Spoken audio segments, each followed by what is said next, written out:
Ada's mother was shocked, almost speechless. "You will never marry a girl like that," she shouted. "You are too good for her, Emeka. What will people say?" But Emeka shook his head. "I don't care what people say, Mama. I know how I feel. Amara is a good person, and I won't leave her." Emeka was a man many people admired. He was young, wealthy, and lived in a big house in the heart of Abuja. His company made millions every year, and he drove fancy cars everyone envied. But despite all his money, something was missing.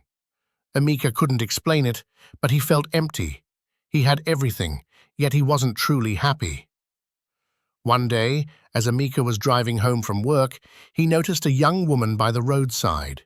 She was sitting on the dusty pavement, with crutches by her side. Her clothes were old and torn. Her eyes looked tired.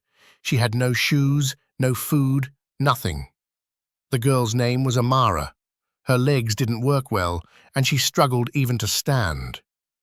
Emeka drove past, thinking to himself, "Another beggar. Abuja is full of them." He didn't slow down or stop. After all, he had his own problems.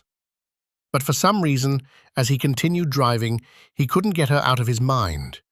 Maybe it was the way she looked so helpless, sitting alone with her crutches, or maybe it was the sadness in her eyes. The next morning, Emeka took the same route to work, and there she was again, Amara. This time, she was trying to cross the road. Her crutches made it hard for her to move quickly, and she got stuck in the middle. Cars honked loudly. People walked past like she didn't exist. Something in Emeka snapped. He pulled over, got out of his car, and walked towards her. When Amara saw him, her eyes widened. She didn't expect help, especially from a man who looked so important. "Sir, I'm trying to cross," she said softly. Emeka didn't say a word. He just helped her cross the road. On the other side, she looked at him with gratitude. "Thank you, sir. God bless you. People like you, I don't see them often." Her words stayed with him all day. A few days later, Emeka had a big problem. His mother, Mama Ada, had been pressuring him to get married. She had invited Uche, a rich girl from a wealthy family, to a family dinner. But Emeka couldn't stand Uche. She was proud, selfish, and only talked about money.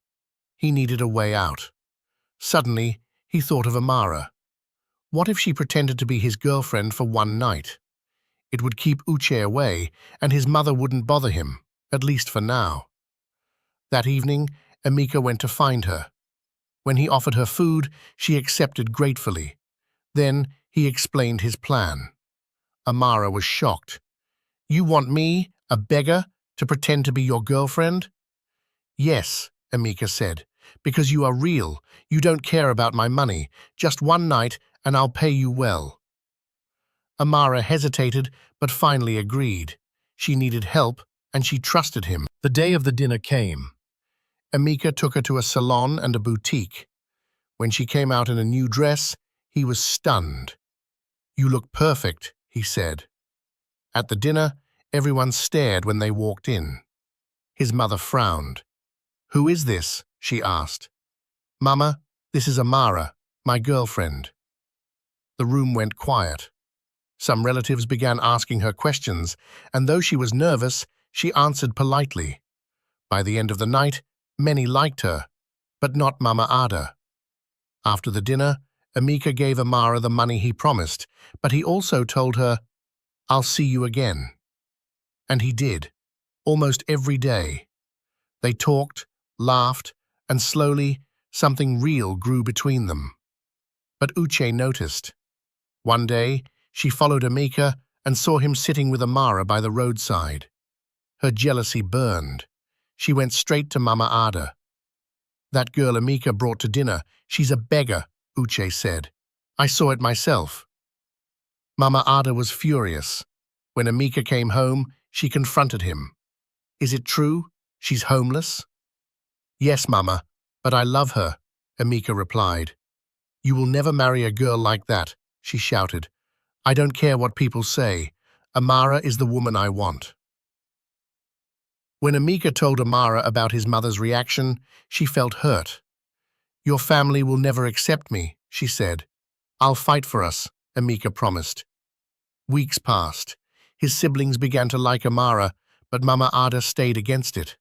Uche tried one last time to spread lies, but Emeka confronted her. Stop this, Uche. You've lost.